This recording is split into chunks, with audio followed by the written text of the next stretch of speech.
Միրգ երբ ուտել։ Նախաճաշին թե ընթրիքին։ Սոված փորին ինչպես է մեր օրգանիզմը ստամոքսը արձագանքում եւ քնելուց առաջ։ Տեսեք, այստեղ էլի անհատականության մասին է, բայց եթե ընդհանուր նայենք մեր մարսողական համակարգի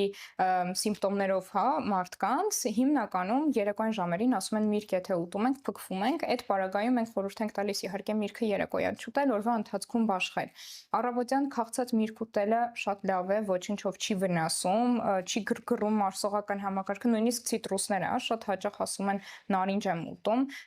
կարծում եմ ստամոքսումս կարող է առաջացնել բորբոքում, բայց իրականում սնունդը չի կարող առաջացնել բորբոքում, այն էլ միրգը։ Նույնիսկ լիմոնը Այո, սոված ստամոքսին այո, կարելի է ուտել։ նորմալ է եւ չի առաջացնում բորբոքում։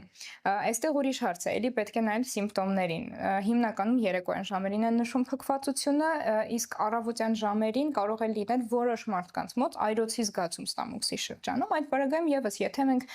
հասկանում ենք, հա, մարդու սննդակարգը վերլուծում ենք ու հասկանում ենք, որ կոնկրետ հենց ցիտրուսներից է օրինակ լինում իր այդ այրոցի զգացումը, ասում ենք ուտելուց, որևէ մի բան ուտելուց հետո փորձեք ցիտրուսները ու այդ պարագայում եթե այո գանգատներ չեն լինում, ուրեմն դա իր համար աշխատող տարբերակ է։ Բայց այնպես որ բոլոր մրգերը առավոտյան ուտելը վատ է, վնասակար է, նախաճաշը որպես միրգ չենք կարող դիտարկել, նմանատիպ բան չկա։ Նույնն էլ երեկոյան